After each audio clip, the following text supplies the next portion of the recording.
자신의 미모가 이쁜지 아니면 못생겼는지 알아볼 수 있는 좋은 방법이 있어서 여러분에게 소개를 해드리려고 합니다. 옆에 친구가 있다면 이렇게 한번 말씀해 보시죠. 난 아무래도 못생긴 것 같아. 수도권 여자가 이 말을 들었을 때 어떤 반응이 일어날까요?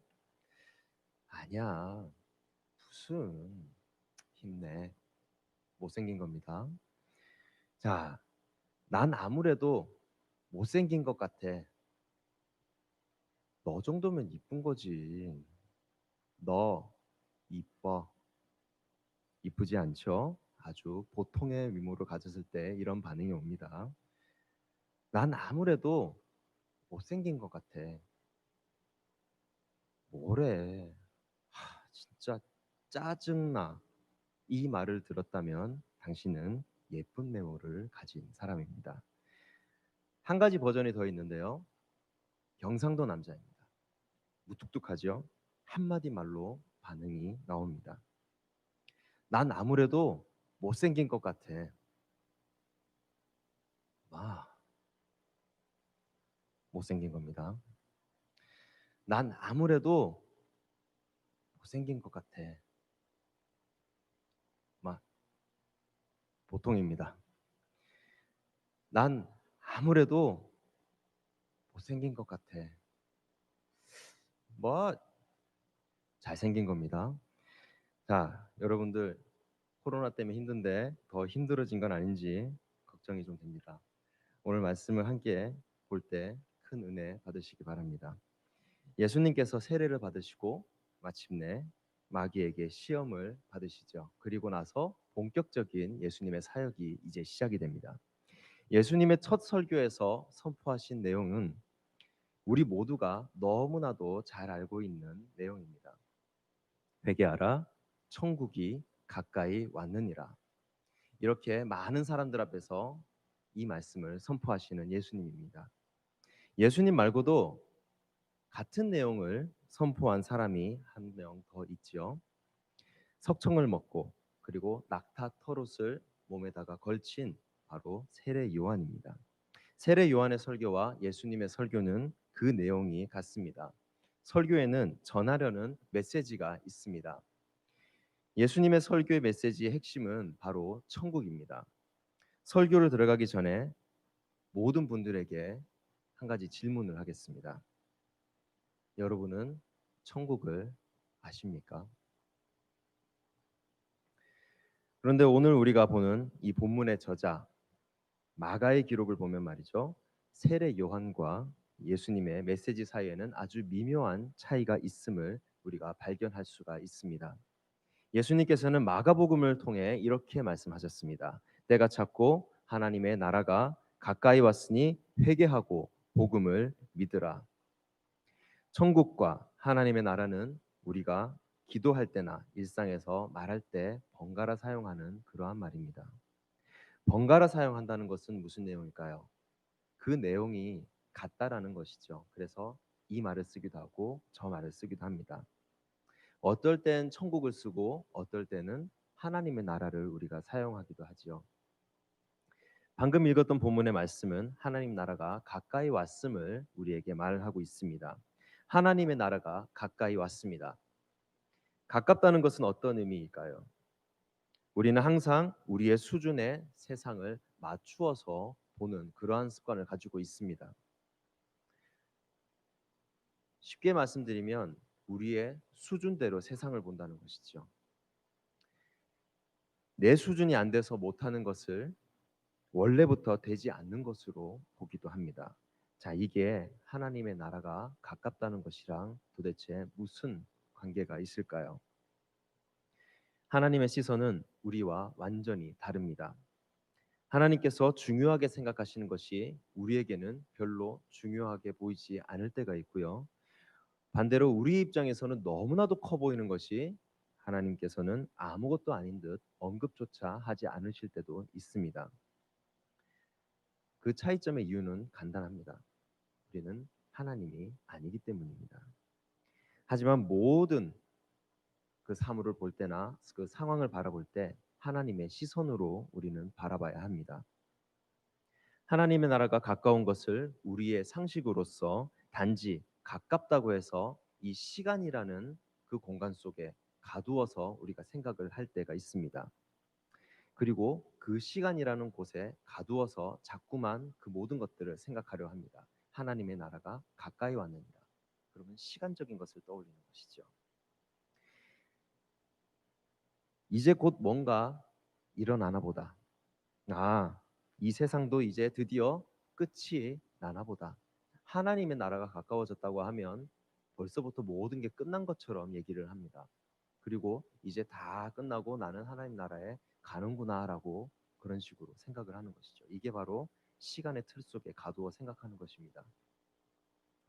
2000년 전 유대인들도 이렇게 생각을 했었죠. 그래서 이 땅에 오신 메시아 예수님을 만왕의 왕이 아니라 나의 상황을 조금 호전시켜줄 그러한 개혁가 정도로 봤던 것입니다. 약 30년 전의 일입니다. 1992년 10월 28일 어느 날 밤입니다.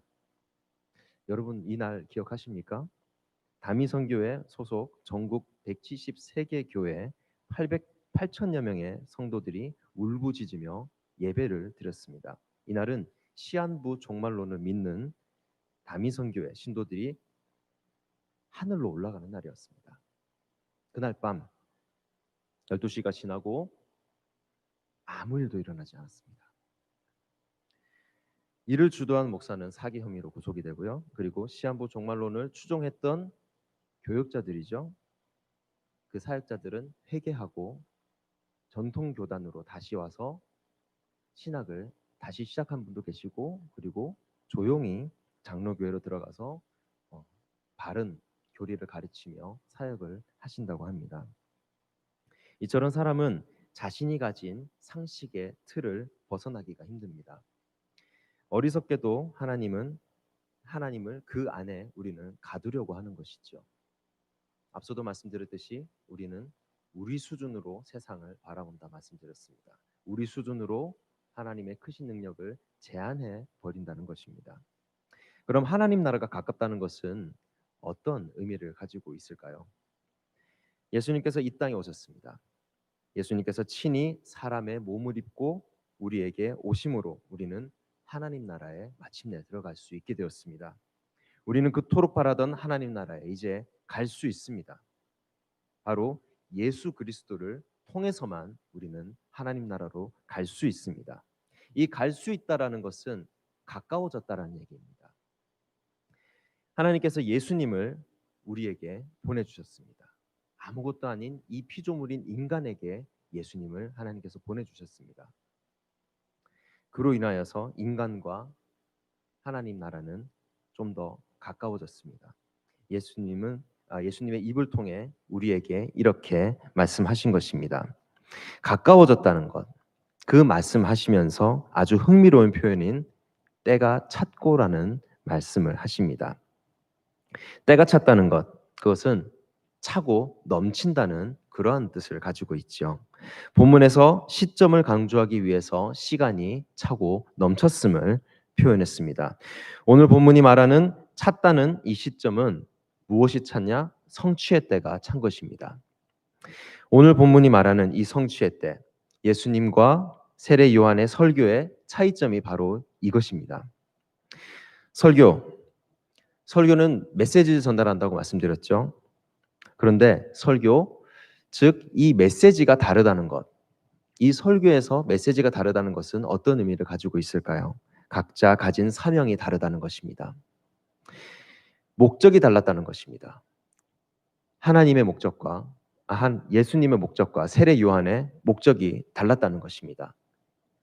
그 사명의 목적이 완전히 달랐기 때문에 이 설교의 내용도 달랐다는 것이죠. 세례 요한의 사명은 내 뒤에 오시는 이에 대해서 증거를 하는 것입니다. 바로 오실 메시아 예수님에 대해서 증거하는 것이죠. 이제 그분이 오셨습니다. 마침내 기다리고 기다렸던 성취의 때가 된 것입니다.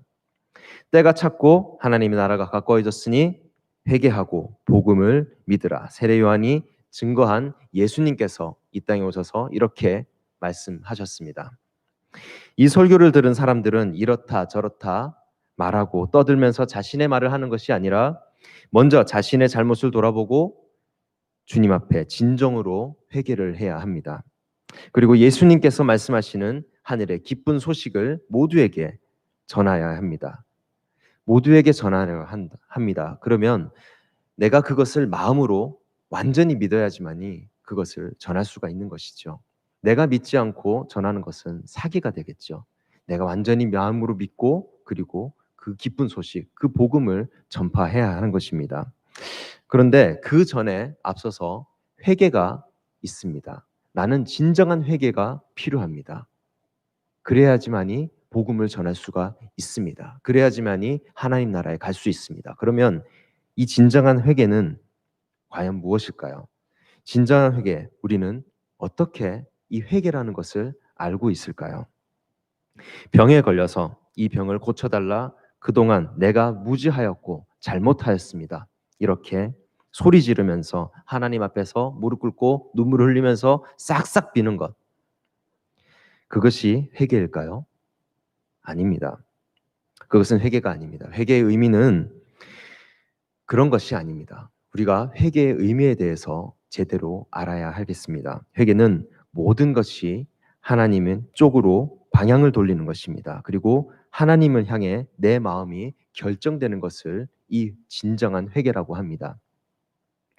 우리의 모든 기준이 세상이 아니라, 그리고 나의 고민과 문제와 걱정이 아니라 하나님께 향하여야지만이 진정한 회개가 이루어진 사람이라고 성경을 말하고 있습니다. 이제 이전에 없었던 아주 완벽하게 새로운 시대가 시작되는 것입니다. 새로운 시대라는 것은 이전에 없었던 시대를 얘기합니다. 이전에도 그냥 어느 정도 그런 소스가 있었고 앞으로도 있을 어느 정도의 연결고리가 있는 그러한 시대가 아니라 이전과 이후가 완전히 다른 것이 바로 새로운 시대입니다. 우리가 진정 회개하고 복음을 전하는 그러한 일을 함으로써 우리는 진정한 세계를 다시 맞이할 수가 있는 것입니다. 새로운 시대를 맞이할 수가 있는 것입니다. 우리가 이전에는 전혀 경험할 수 없었던 그러한 시대, 바로 새로운 시대, 우리가 살고 있는 코로나도, 이 코로나 시대도 어떻게 보면 새로운 시대라고 볼 수가 있겠죠. 그런데 이전에 들어보지 못했고 그리고 조금 어색하고 앞으로 이상하게 살아가야 할 것 같은 그런 불길한 예감이 드는 것이 코로나 시대 아니겠습니까? 그것은 이전보다 지금이 조금 변화였을 뿐이지 전혀 새로운 시대는 아닙니다. 이것을 놓고 새로운 시대라고는 할 수 없습니다. 앞으로 다가올 그 시대를 우리는 어떻게 바라보고 있는지, 우리의 삶을 바라보면 내가 앞으로 어떻게 이 시대를 살아갈 것인지, 그 시대를 내가 어떻게 바라보고 있는지를 알 수가 있습니다. 현재 나의 좌표 지점을 보면 알 수가 있다는 말입니다. 내가 근심 걱정과 살고 있는지, 아니면 설레임과 기대로 살아가고 있는지. 하나님의 나라는 고통의 시대가 아닙니다. 그래서 걱정, 근심을 할 필요가 없죠. 하나님께서는 우리에게 은혜를 베풀어 주시려고 새로운 시대를 예수님을 통하여서 열어주신 것입니다. 그러면 우리는 설레임과 기대를 가지고 살아야 하는데 자꾸만 걱정되고 자꾸만 나의 문제가 보입니다. 그것은 세상을 바라보기 때문입니다. 기쁨과 행복과 평안만이 넘쳐나는 시대, 그것이 바로 앞으로 우리에게 다가올 새로운 시대입니다. 누가는 이 새로운 시대에 대해서 선지자 이사야의 말씀을 인용합니다. 마가보다 더 구체적으로 이렇게 설명합니다. 주의 성령이 내게 임하셨으니 이는 가난한 자에게 복음을 전하게 하시려고 내게 기름을 부으시고 나를 보내사 포로된 자에게 자유를, 눈먼 자에게 다시 보게 함을 전파하며 눌린 자를 자유롭게 하고 주의 은혜의 해를 전파하게 하려 하심이라. 예수님께서는 이 말씀을 하신 후에 이렇게 또 선언하십니다. 이 글이 오늘 너희 귀에 응하였느니라. 응하였느니라에 사용된 헬라어 단어는 때가 찼고에서 이 찼다와 같은 단어입니다. 찾다라는 것은 성취되었다라는 것이라고 아까 앞서서 말씀드렸었죠. 이 글이 오늘 너희 귀에 응하였느니라. 누가복음 4장 21절 이 말씀을 바꾸어서 해석을 한다면 이렇습니다. 너희가 내 말을 들음으로 이 글이 성취되었다라는 것이죠. 예수님의 천국 복음을 우리 귀를 통해 들음으로써 그 말씀이 즉시 성취되었음을 우리 모두가 믿어야 할 것입니다. 예수님께서 구약에서 기대하고 대망하던 일들이 성취되었다고 선언하십니다. 예수님의 사역으로 인하여서 마침내 시작된 시대, 다름 아닌 은혜의 시대입니다. 앞으로 우리에게 다가올 시대는 바로 은혜의 시대입니다. 고통의 시대가 아니라 은혜의 시대입니다. 우리는 그 은혜를 앞두고 걱정 근심을 할 필요가 없습니다. 내가 걱정 근심을 한다? 성경을 보고 기도를 하고 나면 걱정 근심이 사라지죠. 내 그 마음이 하나님께로 향하고 나의 모든 것이 하나님 쪽으로 향한다면, 내가 제대로 된 진정한 회개를 한 사람이라면 걱정과 근심 그런 것들은 없는 것입니다. 그런데 내 마음속에는 아직도 곤고함과 초조함과 근심이 쌓여 있게 마련입니다. 왜냐하면 우리는 죄악 가운데 살고 있으니까요. 예수님께서 선언한 은혜의 해는 성령의 임함과 함께 시작을 합니다. 은혜를 우리는 어떻게 알고 있을까요? 보통 설교를 듣고 은혜를 받았다라고 하기도 하고요. 자녀가 원하는 대학에 합격을 하거나 병석에서 깨끗하게 치유되어서 자리를 툭툭 털고 일어났을 때 우리는 그 모든 상황에서 은혜 받았다라고 얘기를 합니다. 은혜란 성령이 나에게 임하는 것입니다.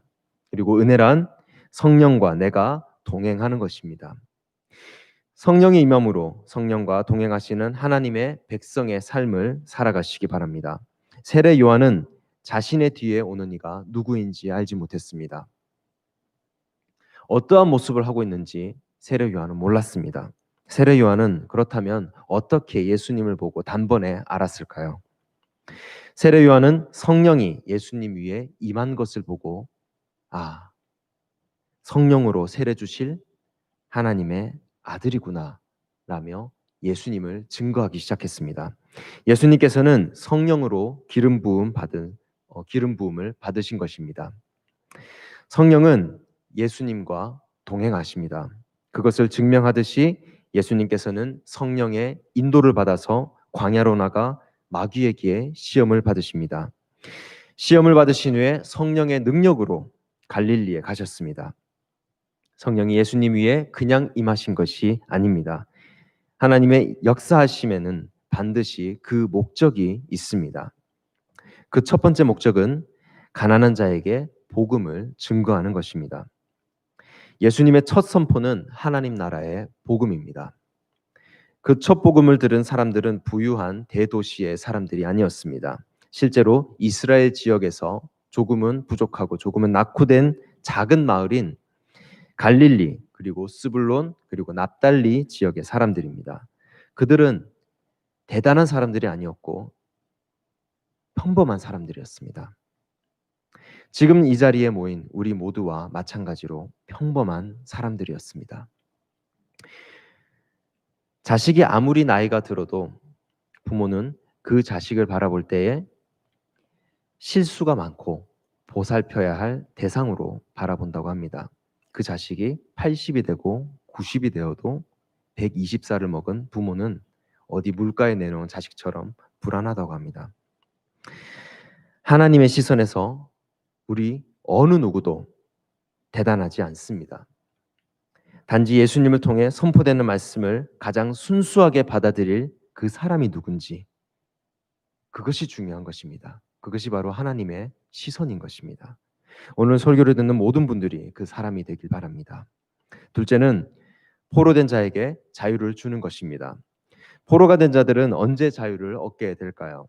구약 시대로 거슬러 올라가서 살펴보면 빚을 지어서 노예가 된 사람들에게 면제년과 희년이 되었을 때 마침내 자유를 찾을 수 있다고 합니다. 성령이 예수님 머리 위에 머물고 가난한 자에게 복음이 선포됩니다. 이 복음은 죄와 마귀에 매여 있는 사람들에게 자유를 선포합니다. 더 나아가 예수님께서는 진리를 선언하십니다. 진리를 알지 못하니 진리가 너희를 자유롭게 하리라. 예수님께서는 그의 백성에게 진정한 자유를 주시는 분이십니다. 예수님께서 주시는 진리의 자유를 우리 모두가 마음껏 누리시기 바랍니다.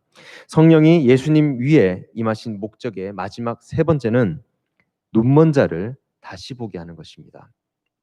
이것은 하나님의 오심으로 이루어질 표적입니다. 그 표적은 새로운 시대의 표적이기도 합니다. 예수님께서는 무엇보다 은혜의 해가 시작되었음을 밝히셨습니다. 예수님께서 이 글이 오늘 너희 귀에 응하였느니라 라고 말씀을 하셨습니다. 이 선언으로 인하여서 새로운 시대가 시작되었습니다. 새로운 시대는 복음이 전파되는 시대입니다. 세례 요한으로 구약의 시대가 끝이 나고 예수님으로 인하여서 신약의 시대가 시작되었습니다. 율법과 선지자는 구약의 때까지요, 요한의 때까지요, 그 후부터는 하나님 나라의 복음이 전파되어 사람마다 그리로 침입하느니라. 이제 율법과 선지자의 시대는 세례 요한과 함께 끝이 났습니다. 새로운 시대가 열렸습니다.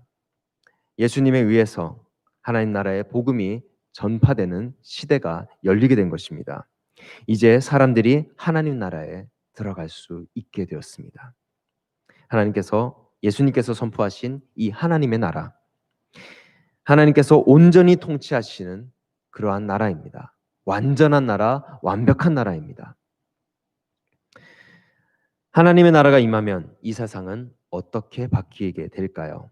구약과 유대교에서 하나님 나라의 개념은 이스라엘과 관련하여서 언급이 됩니다. 이 시대는 사탄이 통치하고 이스라엘은 포로로 잡혀 있습니다. 그리고 의인이 고통을 받으며 악인이 번영합니다. 그러나 주의 날이 임하면 이 모든 것은 바뀌게 됩니다. 이 모든 역사는 변하게 됩니다. 주의 날이 임하면 하나님의 통치가 이 땅 위에 실현되는 것입니다. 하나님께서는 온전히 통치하시는 이 시대, 장차 다가올 새로운 시대입니다. 은혜의 시대, 그리고 복음이 전파되는 바로 그러한 시대, 새로운 시대입니다. 이스라엘은 회복되며 의인은 구원을 받고 악인은 심판을 받게 됩니다. 지금도 세상을 하나님보다 위에 놓고 근심과 걱정으로 쌓여 계신 분이 계신다면 말씀으로써 이겨내시기 바랍니다. 그 어떤 것으로도 이겨낼 수가 없습니다. 실제로 부자들이 이렇게 산다고 하죠. 돈이 너무나도 많아요. 돈이 너무나도 많은 부자들이 너무너무 많습니다. 돈이 너무너무 많아요. 그래서 이 차도 사고 저 차도 사고 내가 사고 싶은 걸 다 삽니다. 그리고 이 사업도 하고 저 사업도 하고 내가 하고 싶은 걸 다 합니다. 그런데 외롭습니다. 부자마다 하는 말이 그렇습니다. 다 외롭대요. 뭘 해야 될지 모르겠습니다. 그런데 예수는 안 믿습니다. 왜 그럴까요? 앞으로 내가 더 놀아야 하기 때문에 그렇습니다. 그래서 거룩한 땅으로 진입을 하지를 못합니다. 돈이 너무나도 많으면 이러한 생각을 가지고 살더라고요. 지금도 세상을 하나님 위에 놓고 그리고 근심과 걱정으로 쌓여 계신 이 모든 사람들은 말씀으로써 이겨낼 수밖에 없습니다. 그 한 길밖에 없는데 다른 것으로는 어떤 것으로도 이겨낼 수가 없습니다. 방법이 없습니다. 돈이 많다고 명예가 많다고 그것은 전혀 방법이 될 수가 없습니다. 성경은 악인이 번영하는 이 시대는 회복이 되어 심판을 받고 예수 그리스도를 주라 시인하는 우리는 구원을 받게 된다고 했습니다. 다가올 시대, 우리에게 다가올 그 새로운 시대를 희망하시기 바랍니다. 그리고 설레임과 기대를 가지고 살아가시기 바랍니다. 예수님께서 하나님의 나라가 이 땅 위에 이미 임했으며 장차 임할 것이라고 말씀하십니다. 예수님께서 말씀하신 하나님의 나라는 현존하는 나라입니다. 동시에 장차 다가올 나라이기도 합니다. 이렇게 예수님의 가르침 속에 나타난 하나님의 나라는 이중적입니다. 이 세상에서 예수님과 복음을 위하여 목숨을 버린 자는 오는 세상에서 구원을 받게 될 것이라고 합니다. 예수님께서는 말씀을 통하여서 우리에게 이렇게 선언을 하시고 계십니다. 누구든지 이 음란하고 죄 많은 세대에서 나와 내 말을 부끄러워하면 인자도 아버지의 영광으로 거룩한 천사들과 함께 올 때 그 사람을 부끄러워하리라. 예수님께서는 이 땅 위에서의 삶과 오는 세상에서의 삶을 뚜렷하게 구분하여서 말씀하셨습니다. 완전하고 영원한 천국, 하나님의 나라, 장차 영광 중에 임할 것입니다. 그리고 그 신약 성경 구절들은 하나님의 나라가 미래에 올 뿐만 아니라 현재 우리가 살고 있는 이 시대임을 말하고 있습니다. 현존하고 그리고 앞으로 다가온다는 그런 이중적인 하나님의 나라를 다루고 있는 것이죠. 이 세상에서 우리가 하나님의 나라를 체험할 수 있고 하나님의 나라를 조금씩 맛볼 수 있는 것으로 말하고 있습니다.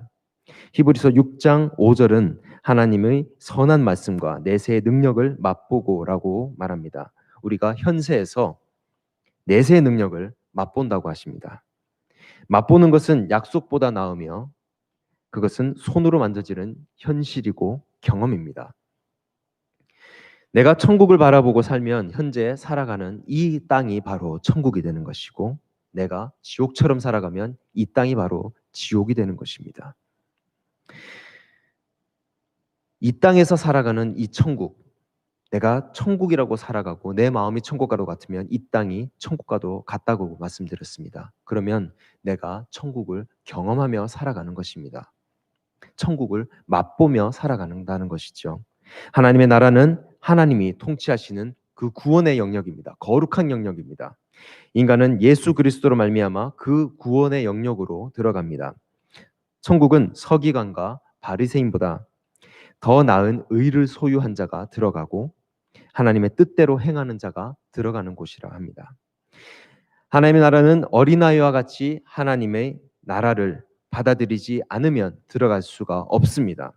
비록 모든 사람들이 멸시하는 창기와 세리일지라도 하나님의 나라를 어린아이처럼 받아들인다면 종교 지도자들, 제사장과 장로들보다 먼저 하나님 나라에 들어가게 됩니다. 우리는 다가올 천국에 들어가고 그 천국에서 영원한 생명을 얻습니다. 그리고 그 사실을 알고 있습니다. 우리는 하나님 나라 백성이니까요. 하나님 나라에 들어간다는 것은 영생을 소유하는 것입니다. 내가 하나님 나라에 들어가는 것, 이미 영원한 생명이 확보되어 있는 것입니다. 왜냐하면 그곳에는 영원한 생명이 있으니까요. 영생을 소유한다는 것은 영생에 들어간다는 것이죠. 하나님께서 통치하시는 구원의 영역, 하나님 나라는 영원한 생명이 있는 그러한 나라입니다. 예수 그리스도가 이 땅에 오신 이유, 즉 하나님께서 예수님을 이 땅에 보내신 목적, 그것은 예수님을 믿는 자들에게 영원한 생명을 주기 위함입니다. 예수 그리스도를 통하여서 예수 그리스도를 믿음으로 영원한 생명을 우리는 소유할 수 있고 그 영원한 생명으로 들어갈 수 있습니다. 그것을 뭐라 그럴까요? 두 글자로 구원이라고 합니다. 하나님 나라에 간다는 것은 영원한 생명을 소유한다는 것이라고 아까 말씀드렸습니다. 예수님께서는 영원한 생명을 얻는 방법을 우리에게 말씀하십니다. 예수께 오는 자가 영원한 생명을 얻는 자라고 말씀하십니다. 예수께 온다는 것, 예수 그리스도를 인정한다는 것이죠. 예수께 온다는 것, 예수 그리스도를 온전히 마음으로 믿는 것입니다. 우리는 예수께 오는 자가 되어야 하겠습니다. 예수 그리스도를 인정하고 의심 없이 믿으시기 바랍니다. 영원한 생명의 본질에 대해 성경은 이렇게 말합니다. 영생은 곧 유일하신 참 하나님과 보내신 자의 예수 그리스도를 아는 것이니이다. 이 아는 것은 머리로 생각하는 지식으로 끝나는 것이 아닙니다. 우리가 치르는 시험에도 필기 시험이 1차입니다. 그러면 마지막에 합격의 당락을 결정하는 그 시험은 무엇이죠? 그 시험은 실기 시험 그리고 면접입니다. 머리로 아는 것이 아니라 모든 지식이 내 몸에 쑥 들어와서 자연스럽게 나올 때 이 사람은 이것을 잘 알고 있구나 라며 합격의 도장을 찍어줍니다. 몸이 습득하려면 먼저 어떻게 해야 될까요? 경험을 해야 합니다. 우리는 하나님 말씀을 머리로만 알고 있는지도 모릅니다. 오늘의 말씀의 주제인 천국을 그냥 지식으로만 습득하고 있었는지도 모릅니다. 예수를 머리로만 아는 우리를 하나님께서 보시기에는 예수를 모르는 자로 보실 수 있으십니다. 예수님을 마음으로 믿어야 영원한 생명을 얻습니다. 영원한 생명을 얻는다는 것은 천국에 들어갈 수 있다는 것을 말합니다.